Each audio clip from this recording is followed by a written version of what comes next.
Hello all, this is Valadar coming to you with a look at a new mod that I'm dropping. This mod is going to be a beta, so I'm looking for feedback, I'm looking for ideas, I'm looking for testing. This is not going to be a polished, ready to go item necessarily. So with that said, what this is a Bannerman mod, which is going to maybe draw some folks saying, hey, that doesn't make any sense.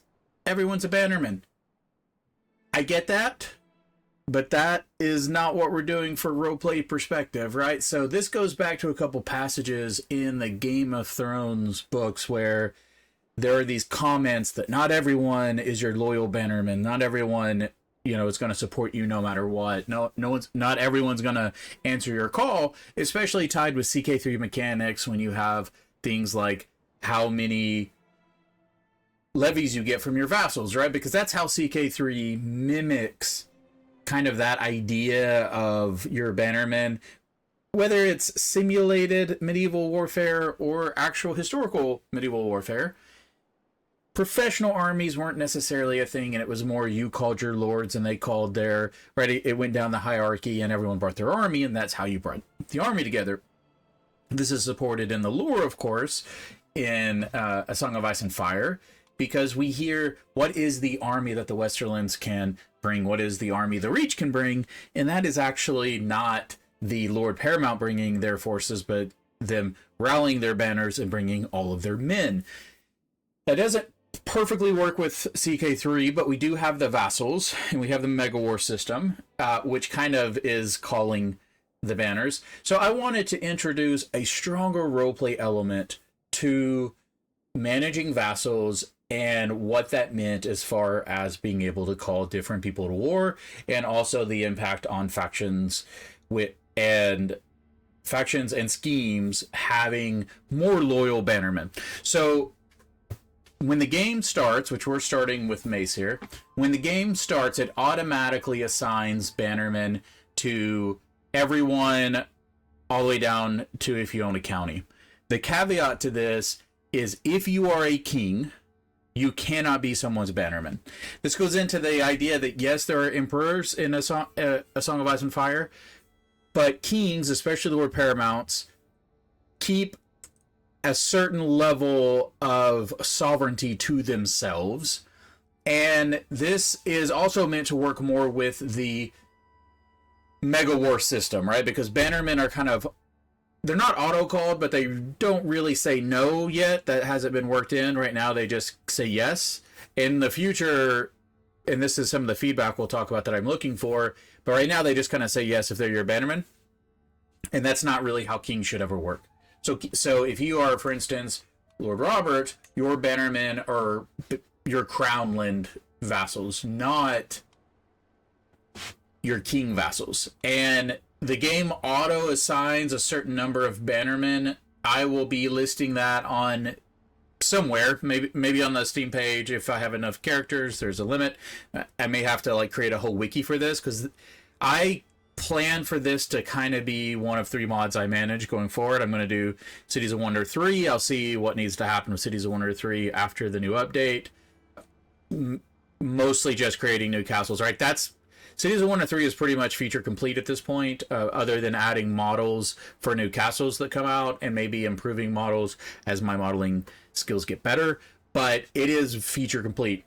Cow-agot is never really feature complete. The Cities of Wonder features of having those higher level castles is done and feature complete along with Cow 3. But as far as the idea of adding new models, we could add models forever, right? And anyone out there, on my channel, go look. I have a video on taking existing models and changing them a little bit to create new models.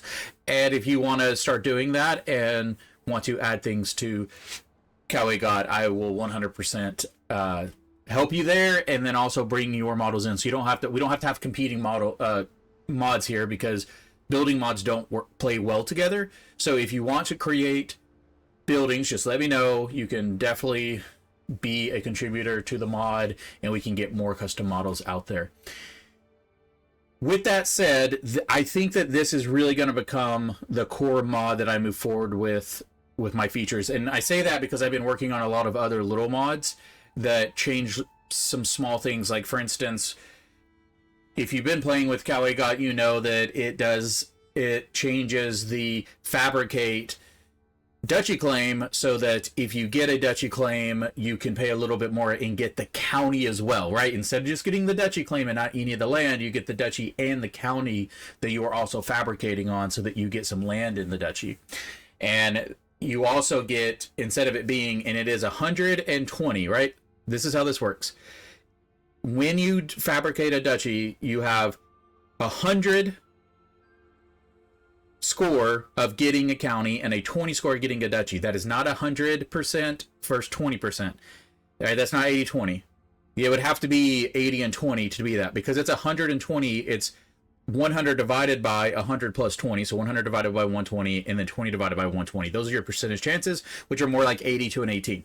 I adjust that. I leave that the same, but then what I do is I say add the skill of your, what are they called? Septon. Yeah, of your Septon, or whatever their name is, right? Add their learning. There's some other scores, and it goes up, right? If you're fabricating on the duchy title, it'll go up. So I have all of these little things like that.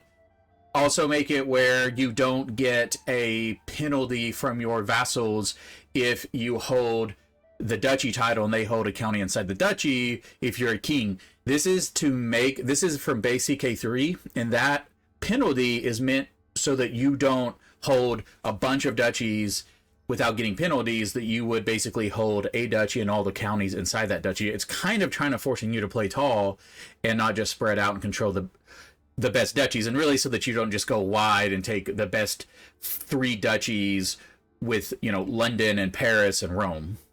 You're going to get a bunch of penalties if you do that. That's not how A Song of Ice and Fire works. The lore very much says that these kings would hold 1 or 2 areas, and they would hold the castle. So if you hold the duchy and the castle, you're going to have other vassals holding the other counties in the duchy.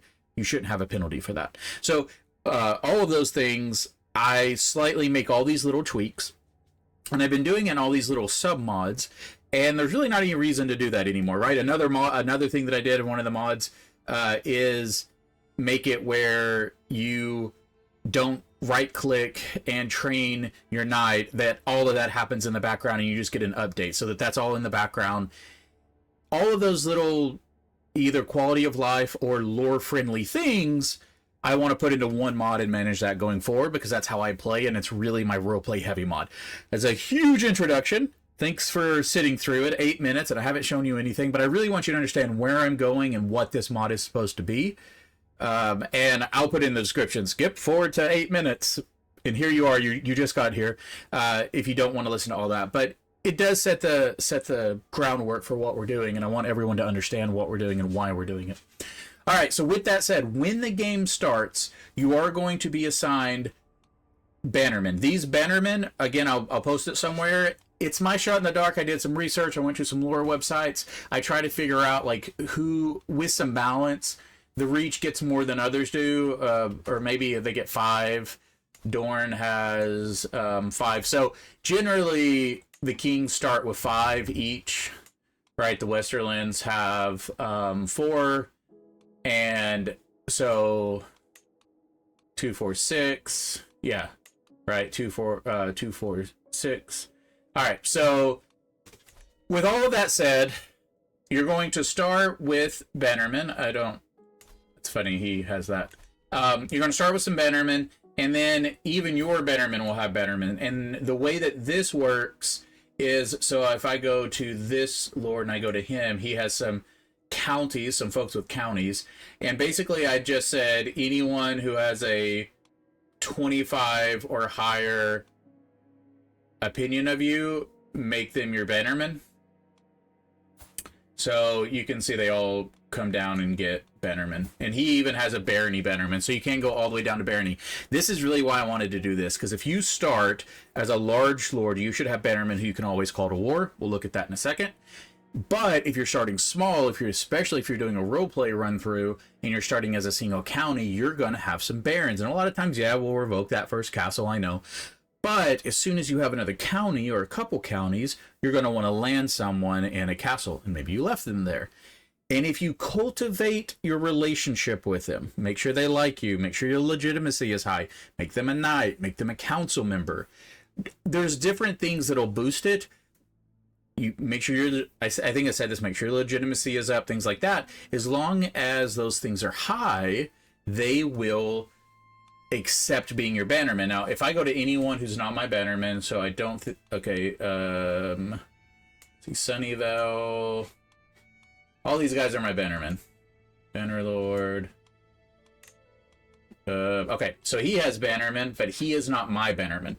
So if I was to go to this and say, hey, do you want to become my bannerman? It's minus 110. So base reluctance is 150. First point where I'm looking for feedback, because this is a beta. What is 150 a base reluctance the right number? This should be hard, right? Not everyone should be your bannerman. If you want to cheat the system, just turn on yes men, right? And offer it to everyone. Make everyone your bannerman. But that's not what we're doing here. So from a game perspective wise, you're going to have to actually work with your bannerman or with your vassals to get them to be a bannerman. Once you can get that level there, then you can say proffer bannerman. And they will accept it and they'll become your bannerman. And that will transfer. So this is the next point. That continues on kind of forever, right? So I want to show this. So let's load up this save to look at this. When you die, or when one of your vassals dies, there is a system in place that will transfer Bannerman over.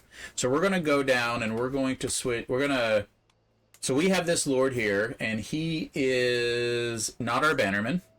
Well, we'll make him our Bannerman. So request they become your Bannerman. So we can see here, there's some extra text here because we have the debug on, but that's okay. You won't necessarily see all this stuff, and if so, then that's part of what this, hey, it's a beta is. Give me feedback.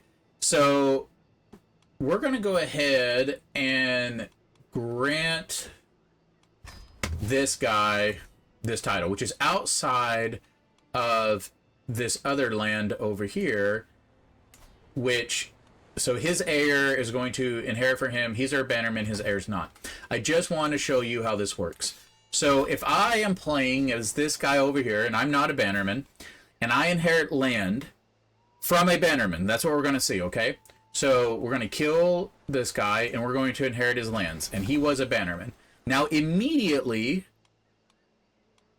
we can see that we inherited that land, that's fine. My new lands. While taking charge of my new title, the Lordship of Strong Spirits, right? Because we took that.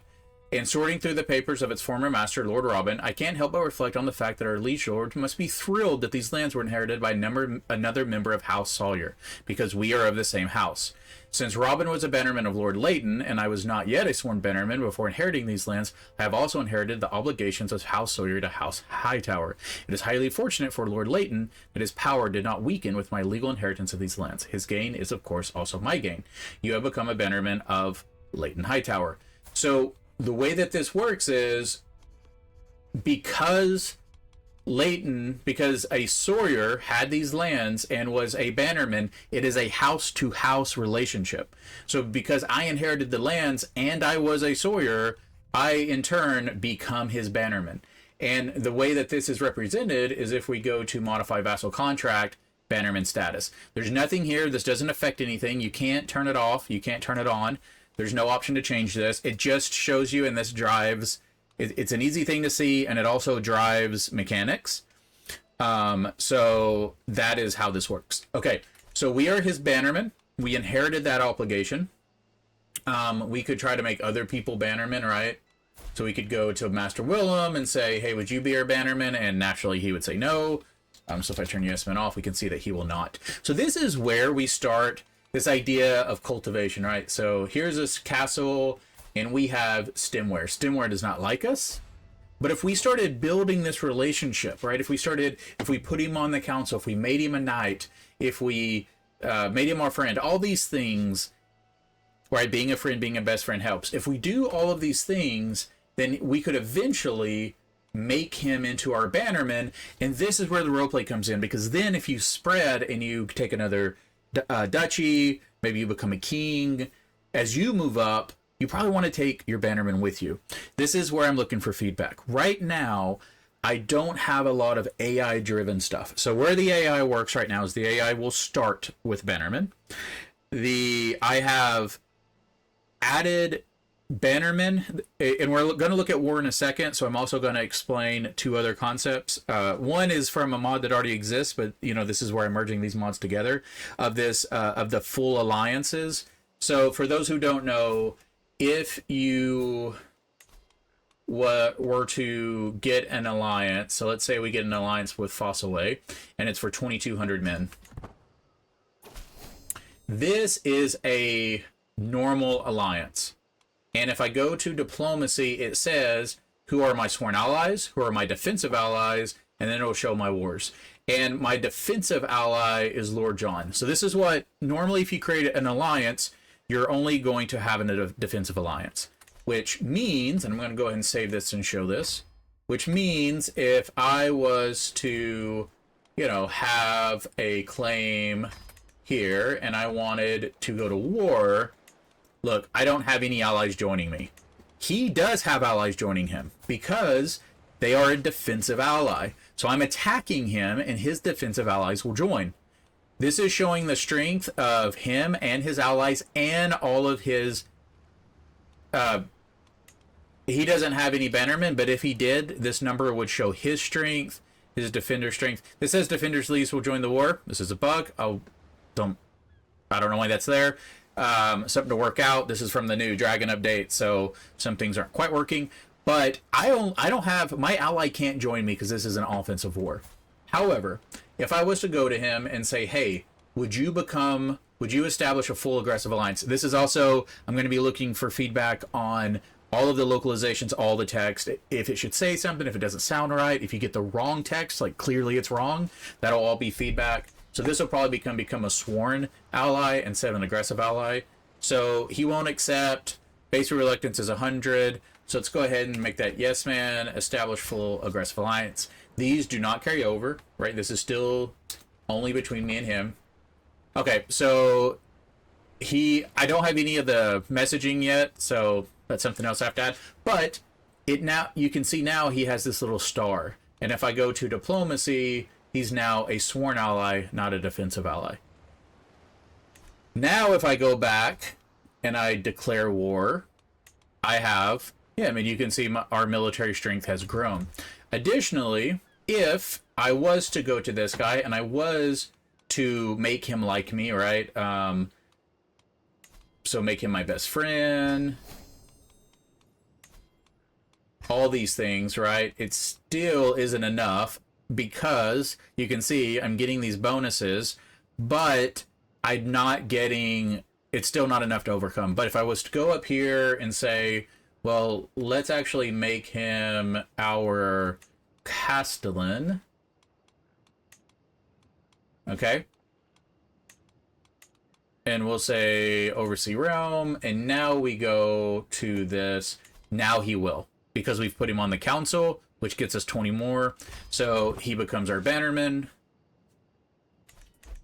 All right. So now he's our Bannerman. So now if we go back and we declare war, it still shows here, but if I go to your claim, if I go to, oh, I don't have a, I can't do this right because poke on my liege, all that sort of stuff. So let's just get that really quick, just so we can show everything. A strong hook, and then, what's going on here?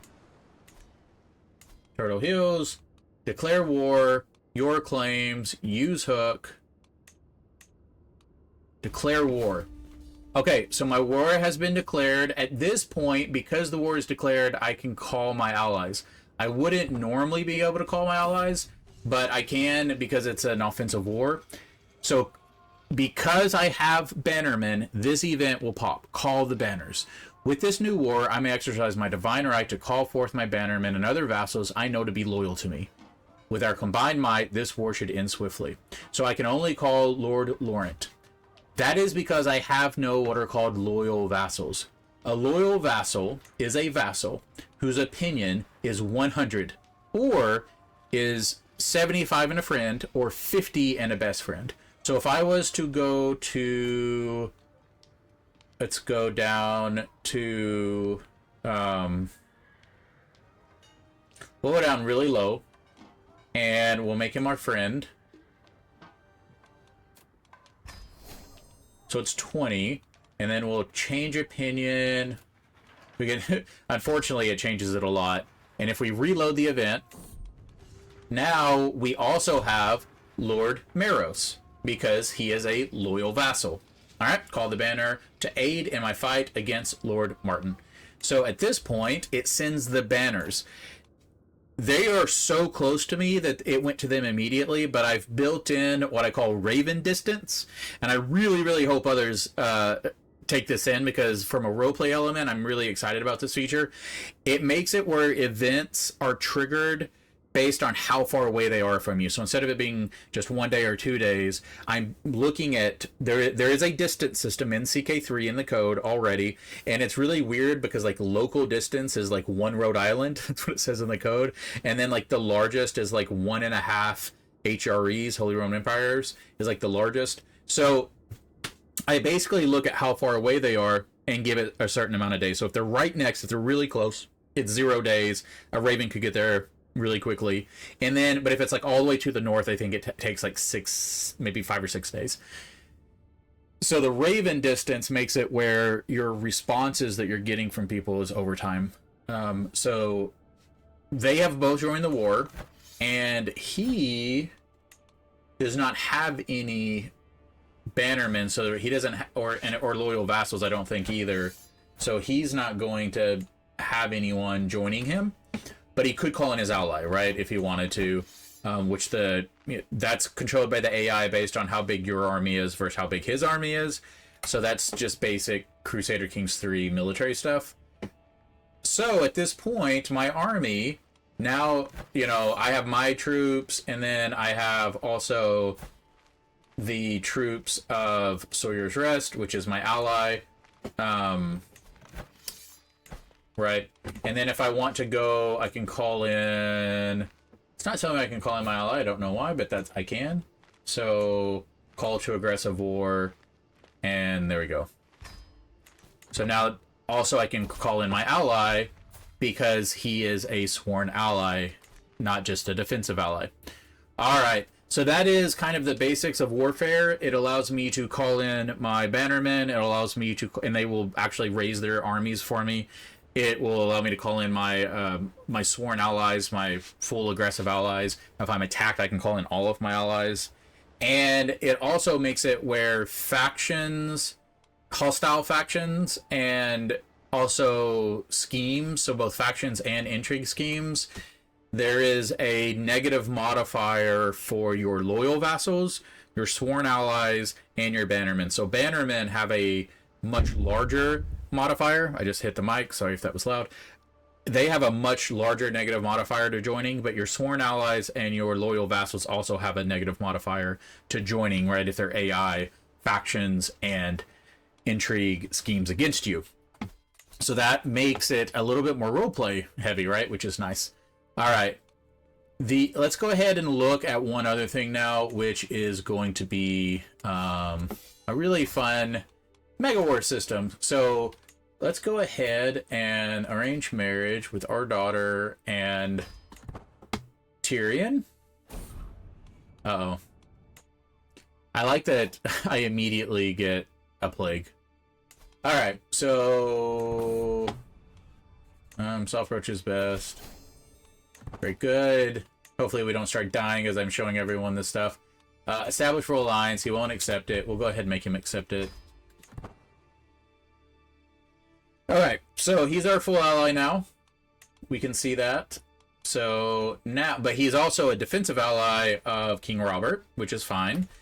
I just want to show this. So let's go to the Iron Throne and let's get claim on the Iron Throne. One of the things is, you probably noticed the militaries when I was declaring war, like as I was adding people, it looked a little weird. This is just a thing with CK3. I don't know why, but I found that that number of the militaries doesn't actually align and isn't correct unless you let the game run for a month.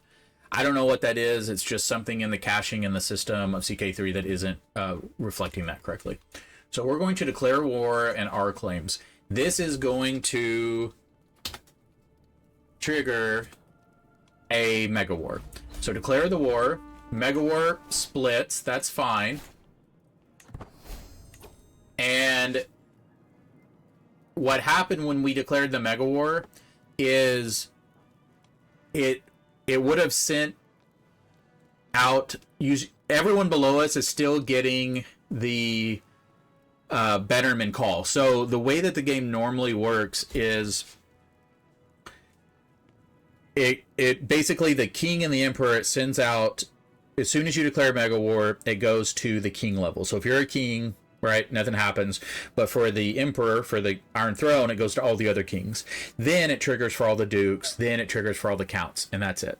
And there's a big modifier there that counts especially will do what the duke does, but the dukes don't really do what the Lord Paramounts do, which is why you get the big split, right? However, I've added in a different modifier that the counts and dukes both will do what the king does if, or the emperor, if they're his bannerman. So it just gives a bigger modifier to falling in line if you're a bannerman or a loyal vassal. So the Reach is famous for kind of having loyalty, and you saw how many bannermen we had and then how many bannermen each of the dukes had. So because of that, we kind of stayed together. Dorne the same way.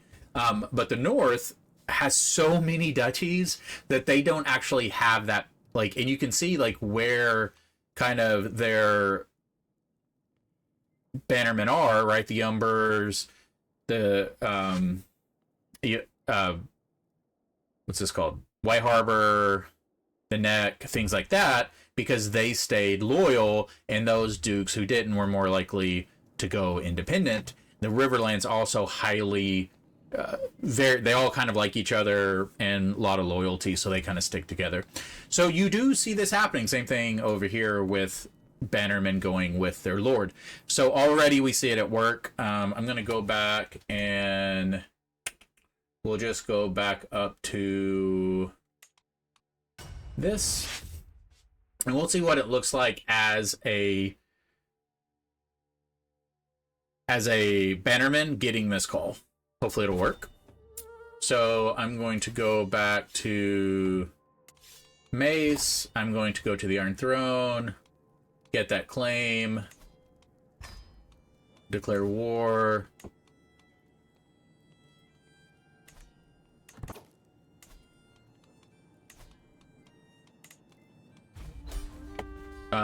And then, so it went to the king. So no, and it's going everywhere immediately. So I don't have like the delays in there. Unfortunately, I can't really show this. If the war happened and we were, the only thing that changes, okay, the only thing that changes is when you get the pop-up that says realm at war, and then it says my lord stayed independent, join the rebels, right? It tells you what they did. All it does is add to it, and I'm their bannerman, and I should really do what they did, right? It just adds that. Now this again goes to the beta. I have no penalties in place right now for bannermen not doing what their lords say. So what I'm looking for as you play with this mod is what should penalties be? So if I call, right now bannermen can't be called to war. So give me some feedback. Hey, if I call my bannermen, when should they say no? Is it because they don't like me? Like they're my bannermen, but they don't like me? What should those numbers be? Give me some feedback. Let's have a discussion on that. So if I go to war, what should make them say no when I call them, right? Loyal vassals is a fluctuating thing, so we don't have to do it there. But what would make a bannerman say no? Two, if they say no, what is the penalty? Right, my view is you give them, you make it a criminal, just like if they rebel against you.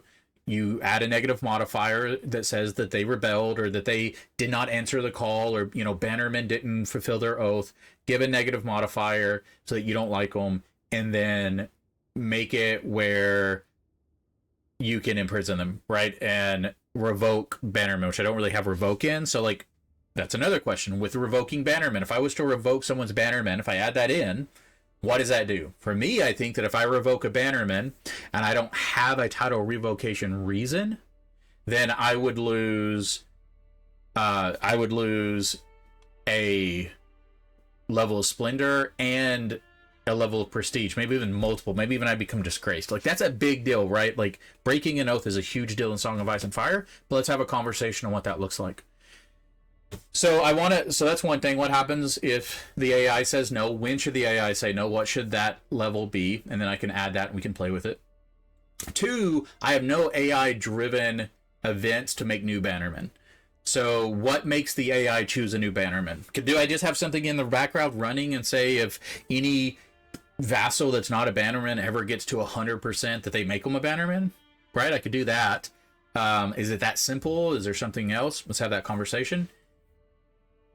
You know, there's also a question of what happens if you don't take care of your vassals, right? What if you have a Bannerman and you're not giving them stuff, if you're having events that make them hate you?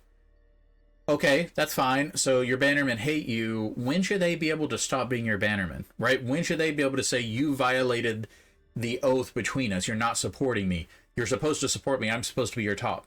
Is it that if they have a negative 100 or a negative 75 opinion of you, that you get an event that says you have 1 year to fix this or they go away? What should that look like for the player? When should that trigger? And then how long should I give you before maybe you lose a Bannerman and they say I'm getting rid of my oaths? And should they be able to do that, or is that a war, right? Maybe that's like a Liberty War where your Bannermen start a war against you to break free, to get rid of their oaths. Or maybe even to get you out of power because of what you've done to them. Those are all conversations, right? I kind of lean towards maybe you can get rid of a Bannerman, and they can't get rid of you, but you can try to revoke their titles, which if you try to revoke the titles of Bannerman, that'd be a huge break of oath, and maybe you take a huge hit to your prestige and even your renown. But what should that war look like? And then, because those are new wars I'd have to add, but what do those look like? And then if they did the same thing, what would that look like? What does their war look like? Is that a dissolution war? Is that just is it like a tyranny war where all they're trying to do is depose you and your child comes on, but they stay your Bannerman, or they stop being your Bannerman? All good conversations to have. So definitely want feedback on that. And so those would kind of be the automatic ones. And then again, what makes it where a Bannerman follows you? Or what makes it where AI get new Bannermen following them? Sorry, so if you're the AI, what triggers a new Bannerman? Because I thought of the idea that, like, if I take a house, if I take like a knight and I give them land, well, that raises them to nobility, right? So should that automatically make them my Bannerman? Or should I get in? Maybe I don't want that. Maybe that should pop an event, right? Like if I take a knight and I give them land, and that puts them at 100%. They may still not be at the number I would need to make them a Bannerman, but maybe if giving a knight or giving anyone, right, land, and that makes them, especially if they are, if they're not nobility and that makes them nobility, maybe I should get a pop-up that says, hey, you've landed this nobody. They become your Bannerman. I think of Braun of the what is it? Braun of the... Oh, everyone's gonna yell at me, right? I'm going completely blank. Something water. Anyway, Braun in the show, basically, though it is weird because he's not really a Bannerman of Lannister at that point, but it's still this idea that Braun is like being landed, but he's extremely loyal to the people who gave him that stuff, right? We see that in the lore, and that's what we're trying to replicate. So let's have this conversation, play with it, give me that feedback. I think that's the big elements. There's some stuff you'll notice. So, there's little things like if I am, a good example is, we'll go to Renly.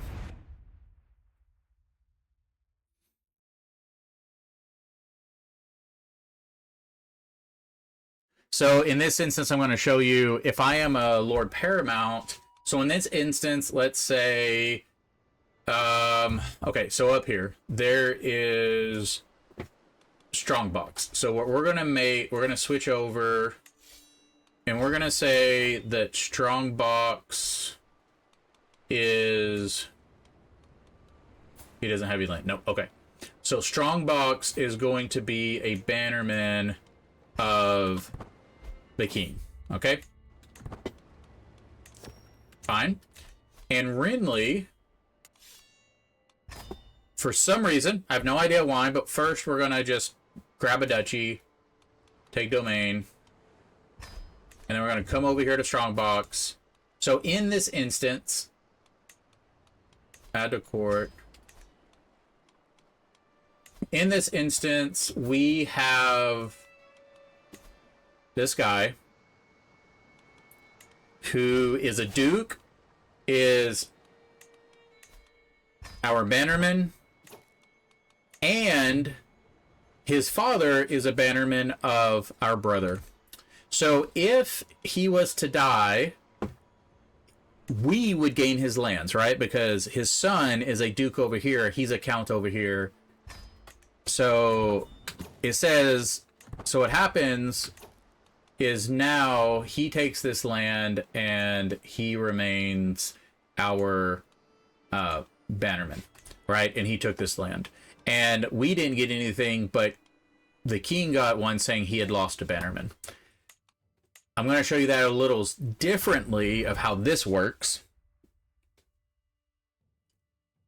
I got to set that up again really fast, but I do want to show you the difference because there is a slight difference. Because that was the instance where they're both Bannermen, and because they're Bannermen of the same house, it just transfers them directly over. But in this instance, we're going to add him to our court. We'll do this really fast. Take his lands, and then we will give him those lands. This one is going to be a little different because in this instance, we are not going... Okay, so in this instance, we are not making him our Bannerman, but our brother is going to make his dad our Bannerman, okay? So we're going to ask him to be our Bannerman as King Robert. So now King Robert has a Bannerman in Alaric Strongbox, right? We go to relationship. There we go. All right, so, yeah. And then if we go to ours, he is one of our Bannermen now. All right, so now if I go back to Renly, right, this guy, so Strongbox is sworn to House Baratheon. Another Strongbox is not our Bannerman, but he is going to inherit his father's lands. So when this happens...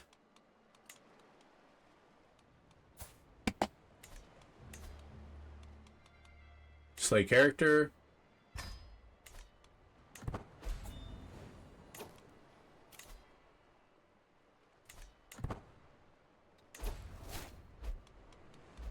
Lord Alaric is... Alright, so... Well, we found a bug. Because that should transfer, and it didn't, so we already found something, and that's fine. That's the sort of stuff, because what happens is I want y'all to get in and play with it, and... basically say he was slain in battle. Who's he fighting? That's weird. Anyway, I guess he was in battle of some sort. Oh, did I kill the wrong person? No, I didn't. I killed the right person. What is going on there? That is a weird bug. But anyway, what should have happened is when he got his father's lands, he should have inherited. I think I know the reason why. The reason why he didn't inherit is because he inherited a lower title. Okay, that makes sense. Yes, he inherited a lower title. So that's a conversation, right? If he inherited a lower title, should he still become my Bannerman? Or if he was a count who took a duchy, right? Should he become my Bannerman? How, like, that's kind of the Bannerman transferring. Right now it's transferring with, like, higher titles. So that'll be the sort of things that'll happen when you're in game and you have a Bannerman or someone else has a Bannerman and lands are inherited and you go, that doesn't make a lot of sense. I think I should have got that Bannerman. Bring it up. We'll talk about it. That's why this is a beta. I don't have a lot more to show right now. That's the biggest thing, right? Making Bannerman, dealing with your Bannerman, making sure they're happy. When you make alliances, they're going to be defensive alliances. making sure that you, as with your defensive alliances, you have to then get those people happy enough to become your full ally so that they'll join your offensive wars, and also keeping other vassals happy, because even if you can't get them to become your bannermen, by making them your friend, your best friend, getting them upwards at that 100%, 75%, 50 plus 50 opinion, you can still make sure that they come to your war and help you, right? Still very important. So this is all about turning CK3 more into lore friendly, A Song of Ice and Fire, instead of the CK3 mechanics that to me really get in the way. Again, come to my Discord. It's in the comment, or it's in the description. I have a new section up there discussing. So there'll be a bug section just for this. You can log bugs, and we'll discuss those. And you can log anything you want as a bug. So like, this shouldn't work this way, and here's why I think this way. As long as you're respectful, and we'll have a great conversation, right? But just, hey, this happened, I think it should work this way, or this didn't happen and I would think it would happen and here's why, or this text is wrong, like this doesn't make any sense, spelling errors, all those sort of things, right? This is a beta, so it's a lot of code, and this system is the most complex things I've ever built as a modder. And I'm kind of really surprised it worked. And a lot of people have helped me. One of the AGOT devs who knows UI helped get me started on quite a bit of stuff, and it got me started on the declare war menu. And then, I was able to look at some other people's mods, and actually this whole UI around showing Bannerman and the Bannerlords was pulled from how the AGOT team shows dragons as companions. So I was able to look at their code, how they do dragons as companions, and use it for Bannerman. So I was able to get a lot from other modders and got a lot of help. So this has been a really big undertaking. And at this point, I don't want to try to polish and add all these rules that no one likes. I would rather the really nitty gritty rules the community can work out, and it can be something really cool. So yeah, please play with it. Please come to the Discord. Like I said, don't go to the general, just the general area. I mean, you can go there and say how much you like it, right, to get other people talking about it. But generally, the discussion about this mod specifically, where we should take it, the bugs for this mod, suggestions for this mod, that will be in its own section. So please come and do those things there, and play around with it. And I will upload kind of dev diaries as we move forward and add new things. But as of right now, that's the biggest things. This mod is being merged in with, I think I called it like dynamic, or like, I think it was like dynamic diplomacy or something. I forget what the mod was called. I have way too many sub mods, so I'm joining all those together into one, right? So all of those kind of new features are going to be in one mod. So yeah, check it out and come join the discussion. All right, thanks everyone. See y'all in game.